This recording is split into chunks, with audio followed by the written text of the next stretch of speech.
Hello, everyone, and welcome to the Dr. T Show. I am Dr. T, your host for this podcast.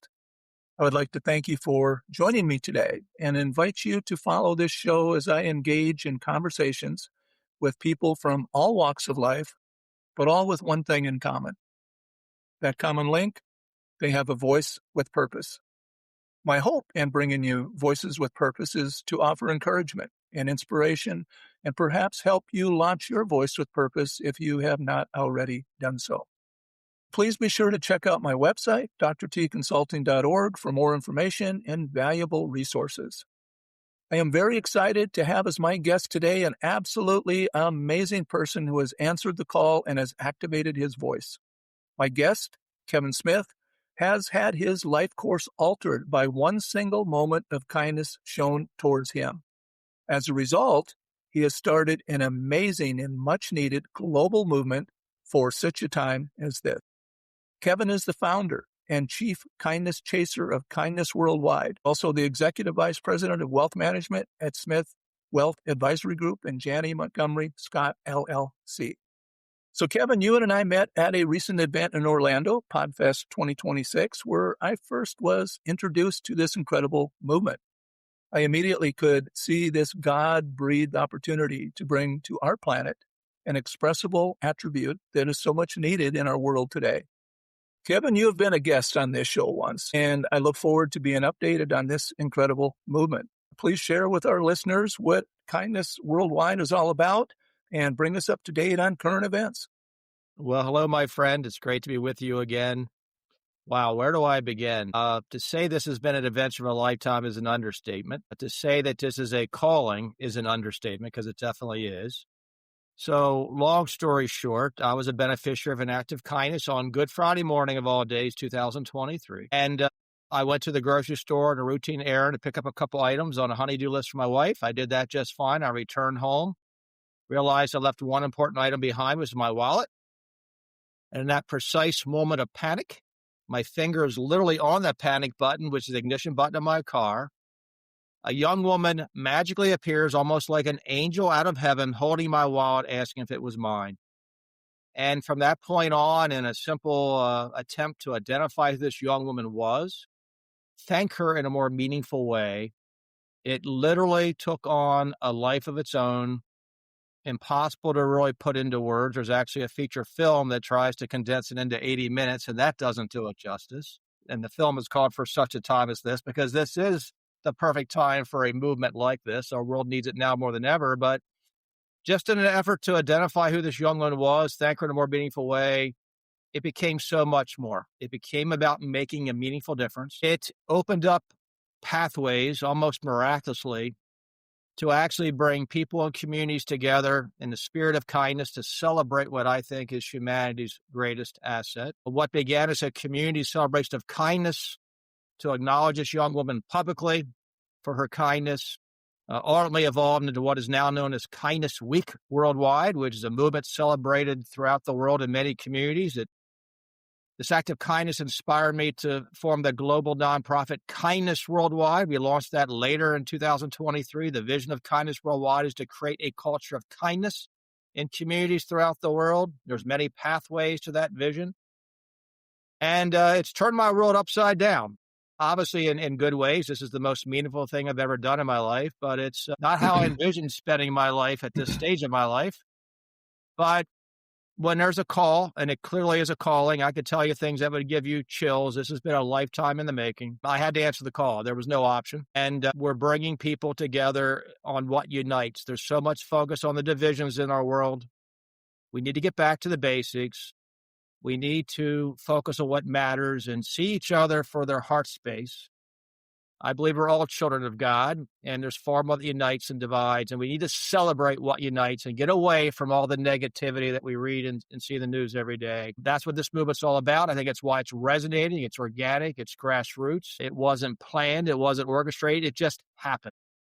And now it's a global celebration that, governors are engaging, mayors are engaging, I've been at the United Nations. I've been in royal castles in Europe. I've given a keynote address at the General Assembly of the World Kindness Movement in Palermo, Italy. I've literally been all over the world talking about this story, and it's resonating because it's genuine, it's authentic, it's real, and we need it now more than ever for such a time as this, so to speak. That's really well said. I appreciate you presenting that kind of the origins and the etiology. And you're so right. We are all God's children. He has created each one of us. He said that we're all uniquely and incredibly made and beautifully made. And we do get caught up on the differences. We do get caught up on those things that actually divide as opposed to bridge. And likewise, even with this podcast, and that's what I'm attempting to do is create some bridges and some unity. And the reality is when I think about, us being the children of God, God has a plan, a purpose, and a voice for all of us. And so, yes, it is true. There are many, many people not walking according to that plan. But if we take a continuum, much like a bell curve, and everyone would fall on that somewhere, the reality is we're all at a different point. I don't know that we ought to be so critical of one another for where we're at on that continuum, but rather look for ways we can help someone continue along that continuum and move up the bell curve into the 68% of the population that says this is good on, and hopefully moving some up there that says this is great. And I think that's what the Bible talks about when it says, don't judge. Certainly we evaluate things, we assess things. It's the only way we determine healthy, unhealthy, good from bad, whether it's food, television, music, or behaviors of people. So we assess, but that's different than being judgmental. Like Jesus, he picked out the behaviors that he said, hey, these behaviors aren't in line with Scripture. These behaviors aren't in line with the Father's will. These behaviors are unhealthy. But he always loved the people. And he fed the people, good or bad, wherever they're at in the continuum. He fed and met those needs first. And the need for kindness and the need for collaboration and the need to build bridges is so evident, more evident than I've ever seen it, not just on the planet, but in our country. Amen, my friend. Well, kindness is the bridge of all divides. It is the universal language that everyone understands. It transcends borders, cultures, differences, language, and time. It's the one thing universally agreed that we need more of. And so if we all agree that we need more kindness in the world, how do we get it? Well, we encourage it, we recognize it, we reward it, and we celebrate it. And that's really what Kindness Week worldwide is all about. We have days, weeks, even months to celebrate many things, and that's fine. But the one thing, in my opinion, we don't do enough to celebrate is kindness. So let's do it, and let's start doing it now. I mentioned this as a calling, and it's interesting because for many, many years, I would tell my wife, Ann, that something's coming. There's something I knew that I was meant to do. I think we're all born for a purpose. Some of us go through life wondering what that purpose is. We all look for meaning in our lives, and I knew something was coming. I said to my wife, something's coming. It was no doubt. And then this act of kindness of all days happened on Good Friday morning, 2023. Perfect timing. And in my effort to thank this woman in a more meaningful way, I impulsively reached out to the news of what had happened. This young woman found my wallet on the ground. She immediately, without hesitation, drove 2.6 miles to my home to return it immediately. I felt I should have gone the extra mile for her. And so I reached out to the news, and I thought if the news would cover this story, it would inspire others like it did me. And if this young woman would see it, it'd be a way of thanking her in a more meaningful way. And one reporter actually replied to my outreach, and she said, Kevin, I agree. We need more good news. She came to my home the following Monday, did an interview. Story aired that evening, and by the next day it had gone viral. It was a story in practically every state in the country. And in that interview, James, I said that God's angels are everywhere. And in that moment, this young woman was one of them to me. When the story went viral, the caption on the vast majority of the stories online was God's angels are everywhere. And I said to my wife, Ann, at the time, this was just a couple of days later after this act of kindness occurred. I had no idea what would happen next. I had no idea what would unfold. But the one thing I did know was that this was it. I said to Ann, I said, this is it. This is what I've been telling you is coming for years. I felt it. I knew it. And now here we are, just a short time later. Kindness Worldwide is called Worldwide for a reason. That's the name of the nonprofit. There is a global movement well underway that's spreading to communities throughout the country and the world to celebrate kindness. And there's a framework to do that. There's blood donation. There's kindness citations. There's kindness cards, ecosystems engaging, schools, children, businesses. It's just the to see that unfold, it doesn't surprise me. I've said many times there's magic in our midst and miracles as our destiny. And just like I knew that was it. And the things that started to unfold, as I started to see them unfold, so many serendipitous moments few would believe. There are no coincidences. I call them God winks. Just as I knew everything would happen, that people would respond the way they did, I also know what's going to happen next. This is going to be going to all 50 U.S. governors. It's going to go to every country of the United Nations. If we can't agree on kindness, what can we stand up for? What can we stand upon? Every governor, we've got one so far, Governor Shapiro, state of Pennsylvania, has formally recognized Kindness Week worldwide. That's a great start. Yes. Well, why not all 50 governors? And not just issue a proclamation. Let's go out there and be bold, because kindness requires leadership. Kindness is a strength. Let's go out there and proudly say we stand for kindness. And let's inspire our constituents to donate blood and embrace this meaningful week. Every governor universally should agree upon that. And not just every governor, every country. And I think of the United Nations. I was at the United Nations a year ago, planting seeds. There's so much focus on divisions. The United Nations is about peace in our world. We all recognize we should have peace in the world. We don't currently, unfortunately. Well, you can't have peace in our world without a culture of kindness. That's where it begins. Every country should go on record as saying they support kindness. And candidly, if you can't agree on that, then why are you the United Nations? How can you be there calling for peace when you can't even stand up for kindness? So there's a domino effect underway, and we're going to get all 50 governors. It's God's time, not mine. And the story is resonating. It's real. People recognize we need this in our world. Well, let's go get it. And we can do this together. I have ambassadors from all over the world, and we're going to announce you as one in the near future, my friend. And global ambassadors are those who champion this movement, who believe in this cause, are introducing the magic of Kindness Week worldwide in their own communities. They're reaching out to their mayors, their governors, and saying, let's bring this here. And eventually, when enough of us insist upon it, they're going to have to listen. And they will listen, because it's the right thing to do. And true leaders do what's right. They stand on principle. They stand for kindness. I'm tired of words, my friend. You know what? We're all tired of politicians and people. I've had one prominent politician look me in the eye and said, let's get it done. I'm not going to name names, but when someone looks me in the eye and says, let's get it done, I'm a person of my word. I expect them to be a person of theirs. Well, it hasn't gotten done. But I expect it will, and I'm going to insist upon it. And we all need to be true to our word, but we all need to stand up for kindness. And we're all going to be championing this movement together in various ways. But it's needed now more than ever, so let's bring it to the world. I sense a little bit of the frustration with the hesitancy of some jumping on board. We saw Jesus in his walk. I mean, he was dismayed several times because of the lack of faith in his followers, and they'd fall asleep. And so I encourage you, along with everyone, to let's stay the trail, let's stay the path. We'll just continue to do it. God is the master of outcomes. We'll be faithful and do the yes and amen. You're leading a great cause. Kindness is a standalone. It's a no-brainer, right? Regardless of political platforms or faiths, kindness is a standalone. Jesus didn't put conditions on his kindness. He didn't say you had to first accept me and be born again to receive my kind. He was kind. And that led people to him. So not only is it a standalone, I see it as a foot in the door. It's a characteristic of God. So if we do hope to reach some of those that are unreachable, Jesus gave bread to people. And then when they got bread through that act of kindness, prior to him preaching, they were fed and they thought, okay, well, who is this man that gives us bread? And then they were open to the message.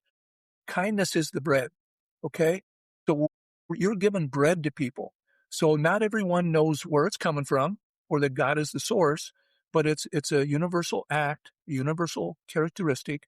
And as we practice that, I believe it's not only a standalone, but a foot in the door to bring people closer to the knowledge of our Savior. Well, that's so well said. Well, I consider kindness as love in action. Yeah. And God is love. And for me, I'm a person of faith, and it's a calling for sure. And, if I can lead by my own example and lead with kindness and see hearts, and which is where the true beauty resides. And hopefully it can inspire others to follow my example. I can control my actions. I can't control the actions and behaviors of others, but I can control my own.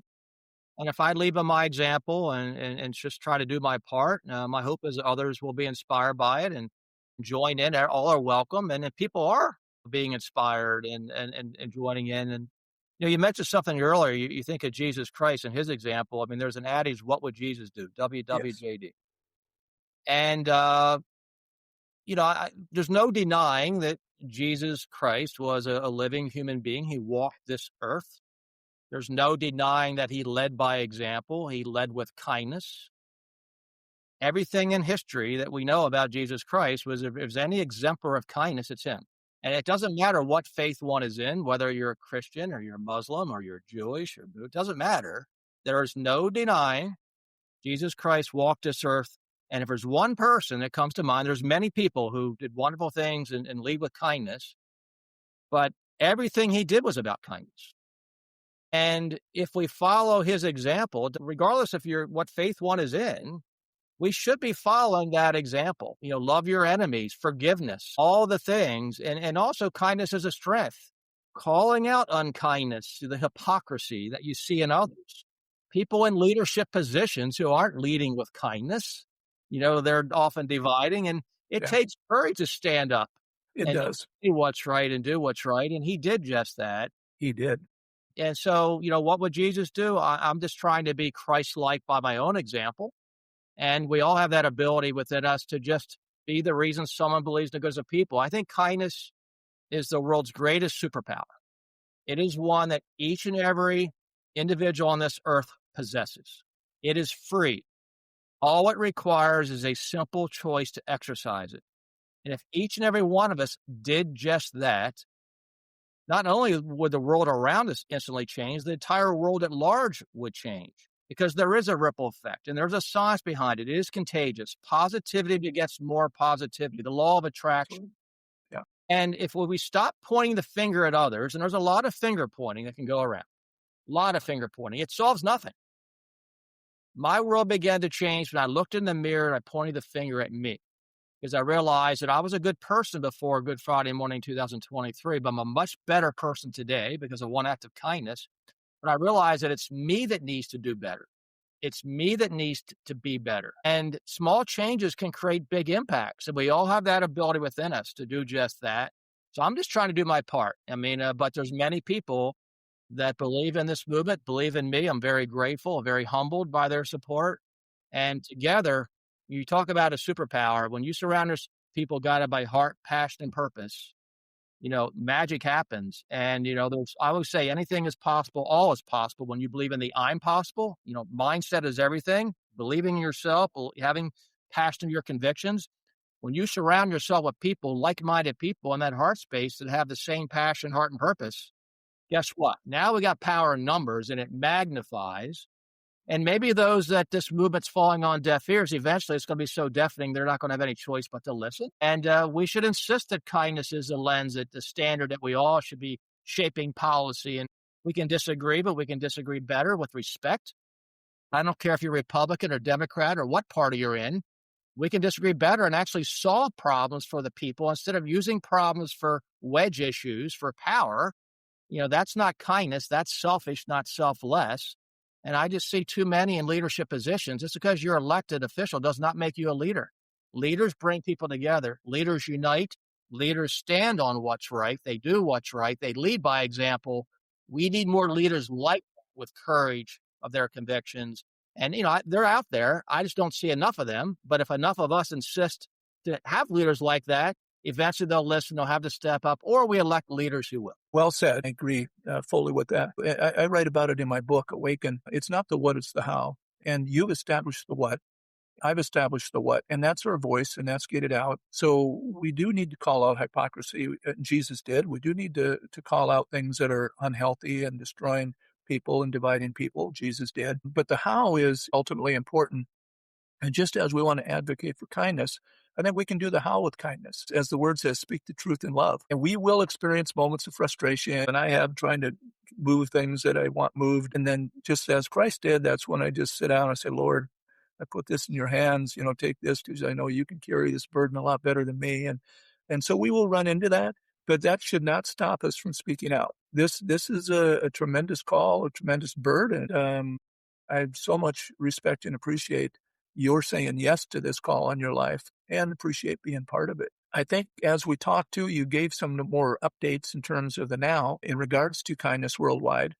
I'm aware of an event coming up, I think in May in Fort Myer. Maybe you could spend just a couple minutes, Kevin, on the current, what's coming up and what we can expect here in the months to come. Well, kindness worldwide is what I call an ecosystem model. It relies on collaboration and alignment with other organizations and individuals in this heart space that are doing wonderful things in the spirit of kindness. If we come together, speak with one voice for kindness, there's much more we can do together than apart. And so Kindness Worldwide is very proud to be a founding member of what's known as the K20. Many that are coalescing around the movement of kindness, and we're just one of many collaborating and coming together. So think G20, your top 20 economic nations. K20, think top 20 kindness organizations, advocates from throughout the world, coming together for the initial convening at Florida Gulf Coast University, May 14th. It's going to be a wonderful event, opportunity to collaborate, speak with one voice. There will be a written statement at the end that we all write together and agree upon, just like they do with the G20. And so this movement is real. It's resonating. There's a lot of momentum behind it. It's palpable. And so it gets back to what I alluded to earlier. When you surround yourself with people guided by heart, passion, and purpose, which the K20, and you speak with one voice for a common shared vision, you can do things differently in the spirit of kindness, but you can all agree on what that vision is. Then you have more influence. And when we are going to insist on more kindness in our world, and we need to institutionalize kindness. We need to make kindness part of our infrastructure. Kindness should be taught in the classroom. We teach academics, and that's important, but we should also teach values and principles and kindness. Kind children do not grow up to be unkind adults. We shape the foundational behaviors at a young age. Same is true in our workplaces, in our communities, in our states, in our countries. And so that's what the K20 is all about. Very excited about it. Again, Kindness Worldwide is just one of many that are part of the 20. And we're just looking forward to speak with one voice and being a voice of influence for the people at large. People throughout the world are longing for this. They're thirsting for this. They recognize the problems in the world, the lack of kindness. They just don't know how to go about bringing it into the world. Well, we're going to kind of be a voice on their behalf and work together to make that happen. That is absolutely amazing and wonderful. Will Governor Shapiro be able to attend this one? Well, Governor Shapiro, he was the first and currently the only governor to formally recognize Kindness Week Worldwide. We thank him for his support. We want to get off with the governor. So he has an open invitation to attend, but there's a caveat. So Governor Shapiro, many may be aware, he's a Democrat governor, and kindness is nonpartisan. Kindness cannot be politicized. Too many things in our world have been politicized. So Governor Shapiro has an open standing invitation to attend and offer support, with a caveat that he also needs to welcome and invite a Republican counterpart governor to join him and issue the proclamation of Kindness Week Worldwide. So Governor Shapiro, if you're listening, we hope you will come. We welcome your support. Bring a friend. And let's not stop there. Why don't you each alternate? So let's have your Republican counterpart, then invite a Democrat governor counterpart, and vice versa. Let's try to get 8, symbolic of the 8 characteristics of kindness, symbolic of the 8 days of Kindness Week. Eventually, we're going to get them all, but it starts with 1, and then it starts with 2, and the first followers. So all are welcome, but certainly Governor Shapiro, we hope he'll be involved and look forward to him hopefully attending, but bring a friend, as they say. That's well said. I really appreciate that approach. Let's hope he takes us up on that. As you were speaking, I was just thinking, I don't think the division, I know the division didn't used to be as wide between the political parties. So now the primary focus is on the differences, and there's a refusal to align on anything. And that's really contributing to this chaos and this division that we're experiencing. I'm not saying you have to agree on what you don't agree on. I'm not saying you have to compromise, your stand, your belief, or your position. But I do think there is room for both sides, both parties, to find what they do have in common. We've lost the attempt there. And as you indicated, kindness, along with other things, are common attributes that both parties would share. And so I think the lack of sharing commonality has also contributed to that greater divide. And so we need to get back to looking at some of those common grounds and practicing those things. Everything reinforces itself. And if we can make one small step towards that, then that would tend to find success. That would then breed success. And then it would continue to reinforce itself, and we could go get a momentum going in the positive direction as well, without a party or a position having to be compromised or forfeited.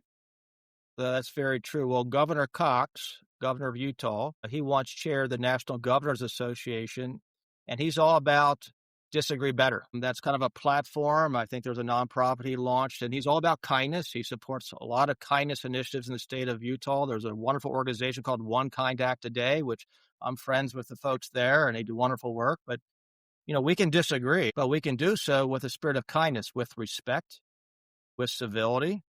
And we need to disagree better. And our discourse, the politics and divisions they keep getting worse. And something's got to be a catalyst to bring it together. I think about the situation we face as a country and the world. I think I always say we have a P problem, and that we have problems. There are policies that can solve problems rather easily if you focus on the problem for the right reasons. What's preventing problems from being solved, from policies to address those problems? Well, we have personalities that clash. We have politics and power that interfere with that, because many, candidly, I think in the political realm, they need problems for their agendas, for wedge issues, for political reasons. Many of them don't have any incentive to solve problems because they need the problems to divide the people, to get votes, or, just do what's right. And the other P that's missing in the equation is the people. We're all looking for people to be leaders and solve problems. We're tired of the divisions. So we should insist upon better leadership. And true leaders, I think, will emerge. And they need to emerge because we cannot continue to go down this path of divisions. True leaders unite and bring people together, all problems. They do it in a spirit of kindness, and they can, we can disagree on how, but we can do it with a lens of kindness and do it in a civil way and do it in a respectful way. I remember back in the day when I grew up, I remember Tip O'Neill was a Democrat, very powerful in the Congress, and you had Ronald Reagan. Opposite extremes politically. They'd hang out, have a beer together. They were friends, right? They didn't always agree on policy, but they were friends. It started with heart space, started with a foundation of kindness, and problems got addressed and they got solved. We need more of that now. And sadly, I'm not seeing it. I'm not seeing enough of it. I don't think any of us are. And that's why, and they're dividing us now. I mean, families are broken apart because of political differences. I mean, it is worse than I've ever seen it. And something's got to change. Something's got to give. And I think it gets into leadership or lack thereof. But they're out there. And if we give an opportunity to lead, I think they will. I think you're right. Can I add another P? You bet. How about pride? We have a pride is problem. one of the deadly sins, And no one wants to admit they're wrong. No one wants to admit that there's a need on their end to compromise or move the dial. They want to hold position to that stubbornness. To move the dial they see as a weakness or a compromise with their values. We need to get beyond that. It doesn't necessarily need to mean that.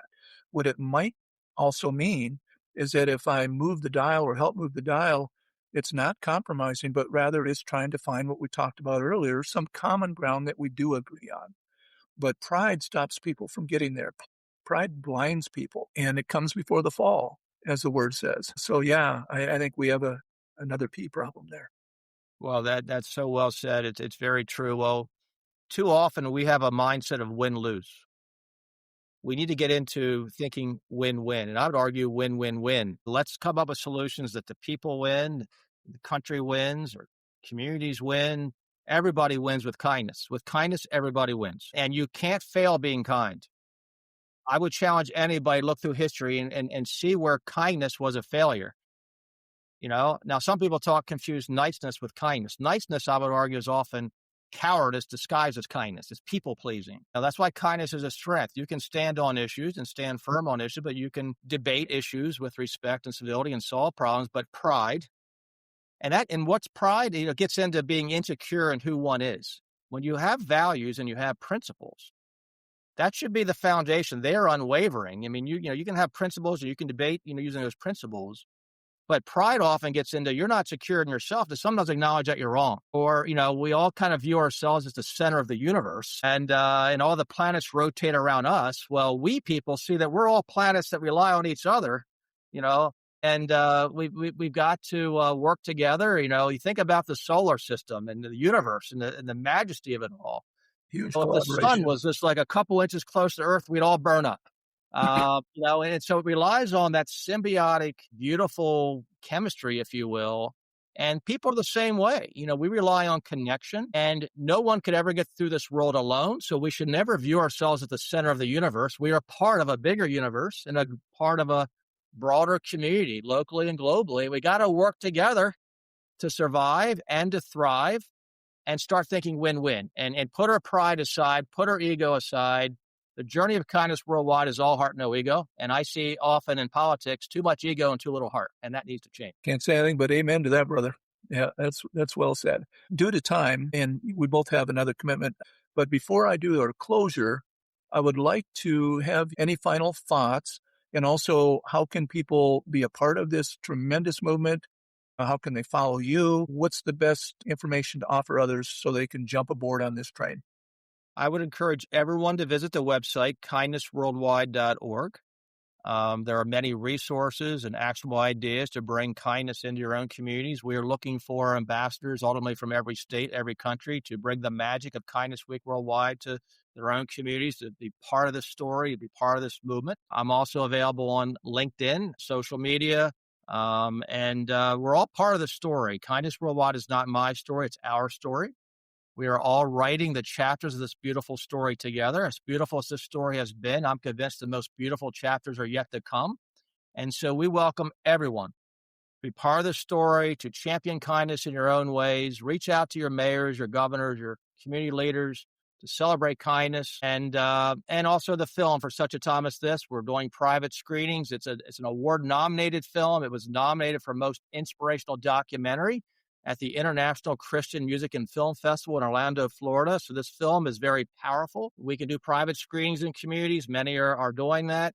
So there's many opportunities to get engaged, to be involved, and to champion kindness in your own community and beyond. And all are welcome. This train is moving. It's gaining steam. Cry is all aboard, so everyone can join when they're ready, but it's moving and we're not waiting around. That is awesome, and it's a tremendous invite, and I would encourage everyone to say yes to that. I certainly am on the train to do all I can to support this great movement. Okay, well, Kevin, I really appreciate you joining me today. As we were doing this, I'm thinking, okay, we will do a part 3, and let's give it a month or so or 2. We'll see the time, and you and I can talk about that. But definitely want to be able to provide listeners updates and continue to advocate across platforms this great cause and this great mission. So thank you. Kevin Smith, founder and chief chaser of Kindness Worldwide. Follow, connect, join, support. I also want to thank my listeners today for tuning into the Dr. T Show, and I hope that you will join with me weekly as I bring you voices with purpose, such as Kevin. Please check out my website where you will find resources, information on services, as well as my new book, Awaken. I made mention of that earlier in this show, Exposing the Web of Deception, Threatening Our Faith, Family, and Freedom. There's also a free ebook called Peace Face, ready for your download. So until next time, may God bless you, and may He be a light unto your path. And may He help you discover and activate your voice with purpose. Dr. T out.